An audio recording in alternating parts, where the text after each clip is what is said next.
Well, you're most welcome to today's talk. It's the end of May 2022. Now, of course, on this channel, we like to promote health as much as we can, give information to allow people to make informed decisions to prevent disease, delay disease, and optimize health generally. And we're going to look at a study today, and this shows that regular supplements of vitamin D, relatively small regular supplements of vitamin D, reduce the likelihood of developing autoimmune disease by 22%. And this is not an observational study, it's a prospective interventional study where people were actually compared who were actually given the vitamin D against placebo group. So it's an interventional study. So that's what this is about. We'll be looking at evidence related to this, and we'll look at some other information around about autoimmune disease. But if you don't want to watch, the bottom line is over the age of 50, and probably earlier, we don't know, but over the age of 50, giving relatively small amounts of vitamin D on a daily basis, according to this data, reduces the likelihood of developing autoimmune disease and probably other diseases as well. But this paper is just about autoimmune disease. So let's dive straight into that if you want to stick around.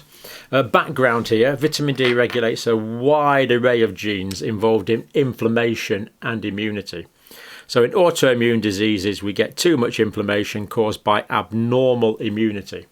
And basically, autoimmune disease is where the body's immune system attacks its own tissues. It's a friendly fire disease in military terms. The body's immune system is attacking itself. Really bad idea, but that's the nature of pathology. Of course, it is a bad idea.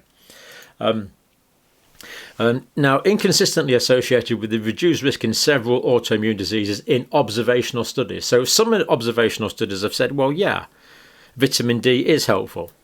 Other observational studies have said, well, no, actually, there's not much difference. And that's why this study is important, because it's a much higher quality interventional study. They're actually given the vitamin D to compare it.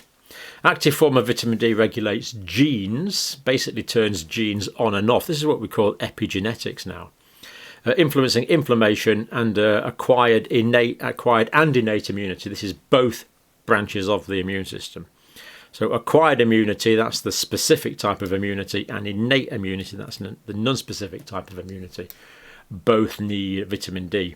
And this study is also looking at the omega-3 fish oils. Dietary marine-derived long-chain omega-3 fatty acids, basically fish oils, decrease systemic inflammation in some autoimmune diseases. So giving these to people that already have autoimmune diseases can be beneficial. Does that mean they'll help to prevent it? Well, we don't know that, and that's what this study is about.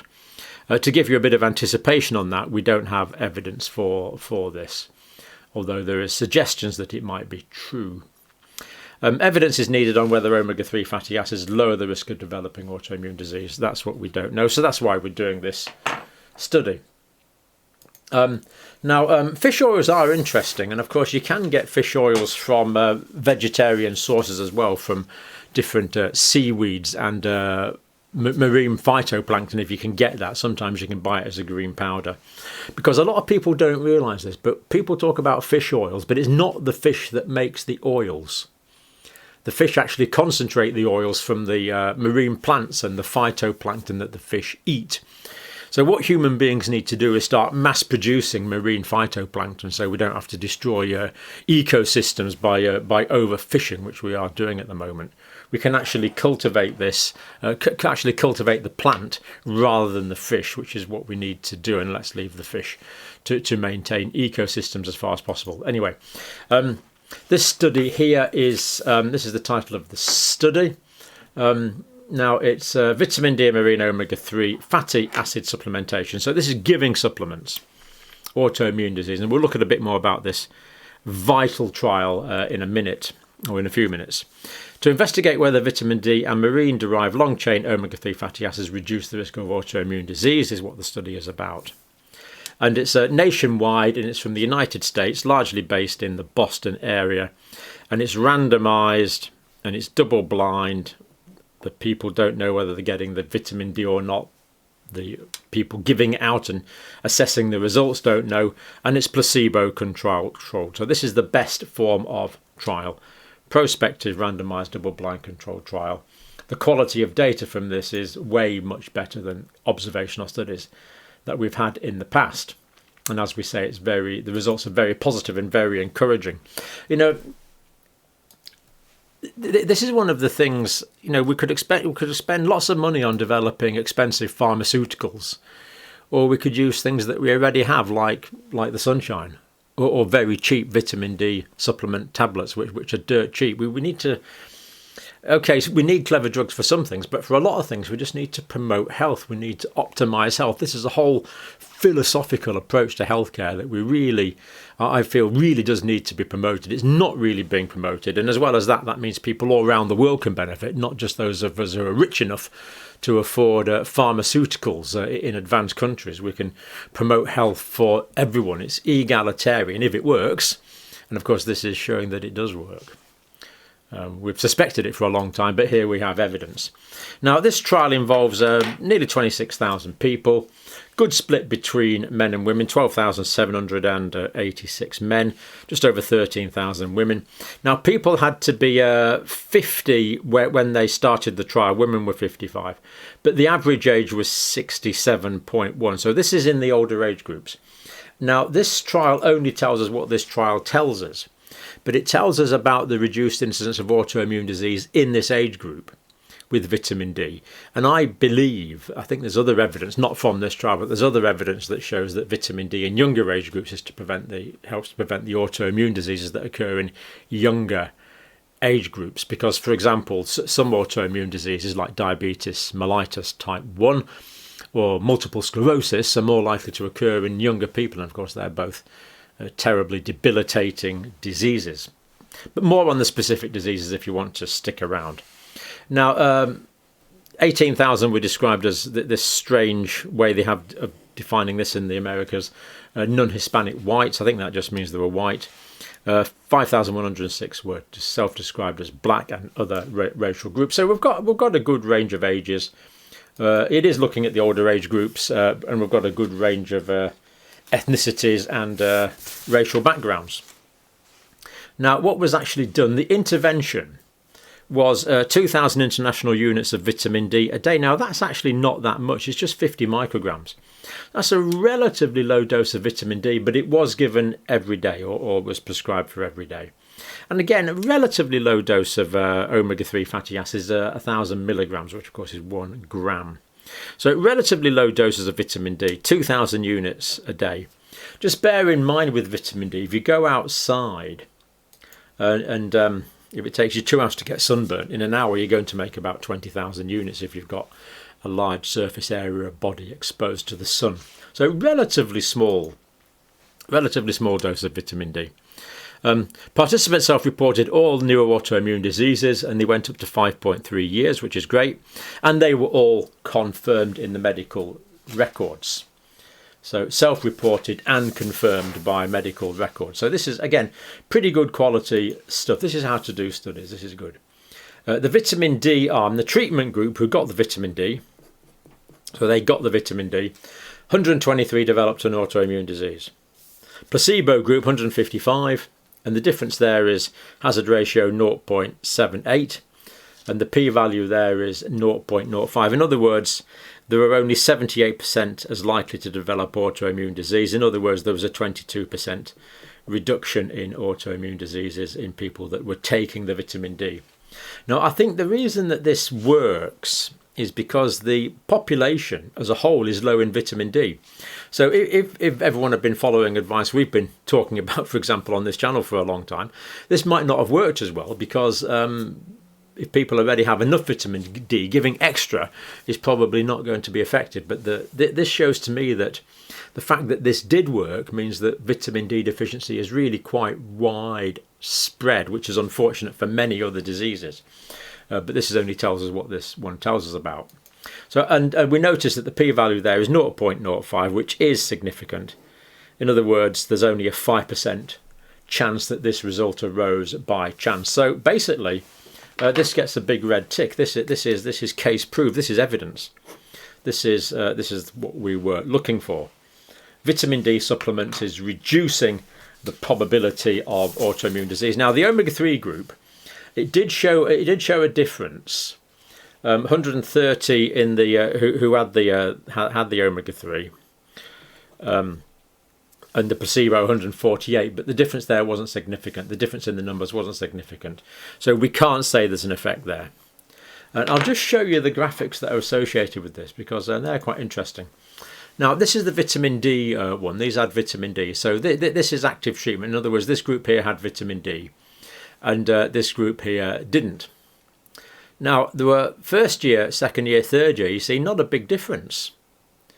Pretty similar. But then as we get into later times, after 1, 2, 3 years, we start to see quite a lot more autoimmune disease in the placebo group who weren't protected by the vitamin D, and less autoimmune disease.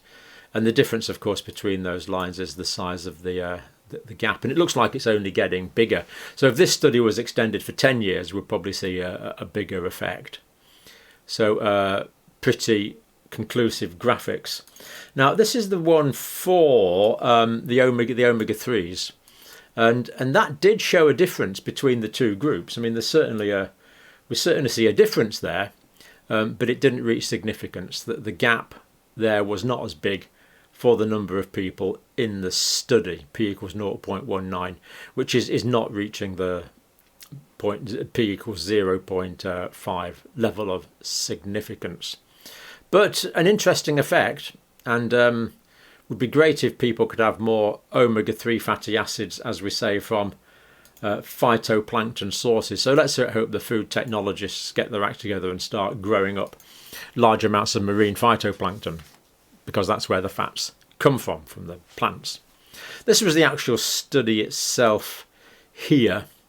If you want to look at it for yourself, the whole thing is there. You can download the PDF. And this is the clinicaltrials.org, which actually talks about it as well.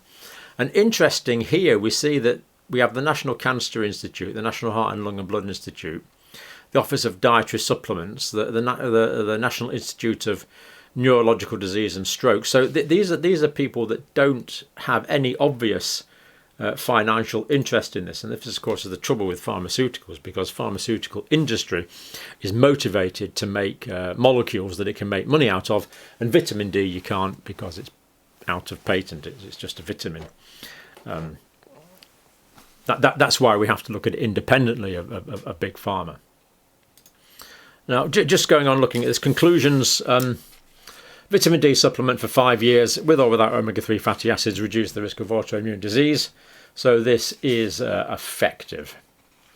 Omega-3 fatty acid supplement, with or without vitamin D, did reduce the rate, but not statistically significant. So there may be an effect there here, but it didn't show it. Whereas vitamin D, the evidence is there in place. Now, the clinical importance of this is high, because these are cheap. They don't say cheap, but they say well-tolerated, non-toxic supplements. And other effective treatments, really, there aren't that many. Other effective treatments to reduce the incidence. So we can treat these a bit when we've got them, largely by giving steroids, actually, to reduce the inflammation, which isn't the ideal treatment, to be quite honest, because steroids have side effects. But in terms of preventing these, we're a bit stuck. So this is remarkably encouraging. Relatively small doses of vitamin D. So just vitamin D supplements. I get these from the supermarket. I mean, I don't want to advertise any particular supermarket, but these are cheap. These are readily affordable vitamin D supplements. Now, with 2,000 units of vitamin D a day, it's probably okay. But the other one that people are often short of that goes with vitamin D is vitamin K2. I personally take, well, I don't take vitamin D in summer now, because I get some sun when I'm out digging in the allotment. But the vitamin K2 I take. Now, the reason I take the vitamin K2 is because we don't get many fermented foods. So this comes from bacterial fermentation. So a lot of us are short of the vitamin D because we don't get enough sun.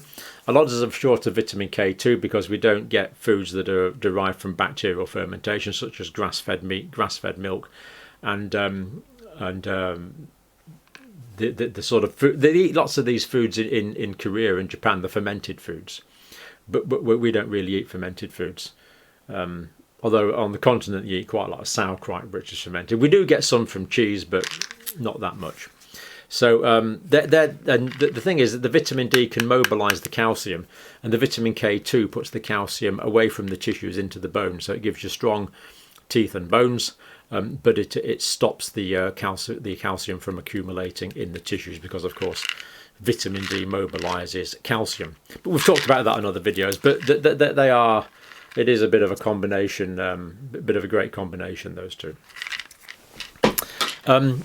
Now, that's largely what I wanted to say, but I think we'll just mention autoimmune diseases. Rheumatoid arthritis is affecting the joints, of course, terribly debilitating disease. Polymyalgia rheumatica gives very stiff muscles, particularly in the morning. Hashimoto thyroiditis messes up the thyroid gland so you don't get enough thyroxine. Psoriasis is an overproduction of skin cells. Diabetes type 1, patient doesn't produce insulin. Multiple sclerosis, progressive paralysis due to destruction of the myelin around the nerve cells. And these ones particularly, in fact lupus as well, can occur primarily in young people. Now, this study doesn't comment on these young age group onset conditions particularly. It gives us the evidence in the older age group, but it would be surprising if it didn't work for the younger age groups as well. But in research, we can only say what the study actually says. That's all we can be definitive about. Lupus is a systemic lupus erythematosus, which can affect the brain, the heart, the lungs, anywhere. Terrible disease. Inflammatory bowel disease, Crohn's and colitis that people have often heard of. Addison's disease is not enough of the cortisol from the adrenal glands. Graves' disease is overstimulation of the thyroid gland. All these are autoimmune diseases. Myasthenia gravis causes paralysis. Pernicious anemia reduces the oxygen carrying capacity of the blood. Autoimmune vasculitis causes painful blood vessels and disrupts the blood supply to certain areas. And celiac disease is also autoimmune, which of course is the gluten protein intolerance from grains. So inflammatory autoimmune disease responds to self-tissue, so the body's attacking its own tissues. Third leading cause of morbidity in the industrial world. Chronic conditions, they don't go away usually, increases prevalence with age. Lack of effective treatments, and that means that people suffer from these often for decades. Often causing a lot of morbidity and a lot of reduced mobility, for example, which, to be quite vulgar and honest about it, means they're very expensive to look after as well. And that could all be reduced, according to this data, by 22%. What's not to like for vitamin D that costs essentially nothing? Whereas looking after a highly debilitated person is extremely expensive. Of course, that's just looking at it from that point of view.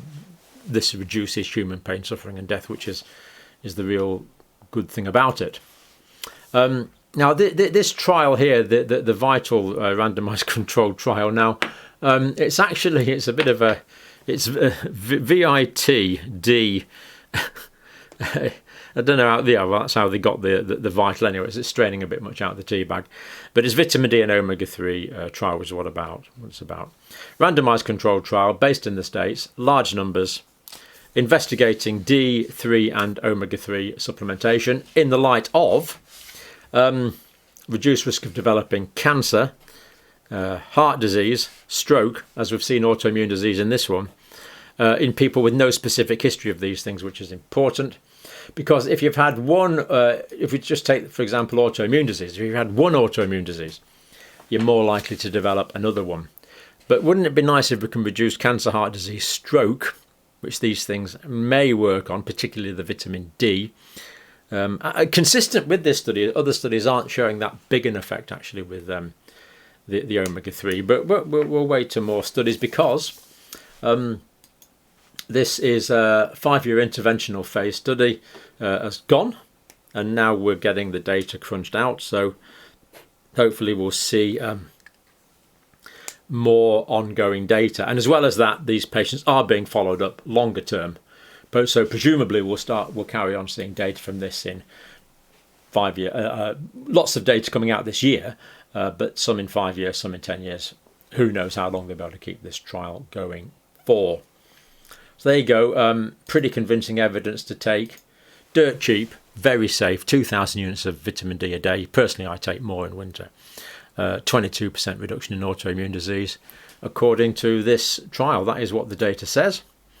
That's the best we have at the moment, and it's consistent with so many other things, therefore should be rolled out, in my view, by governments as national policy.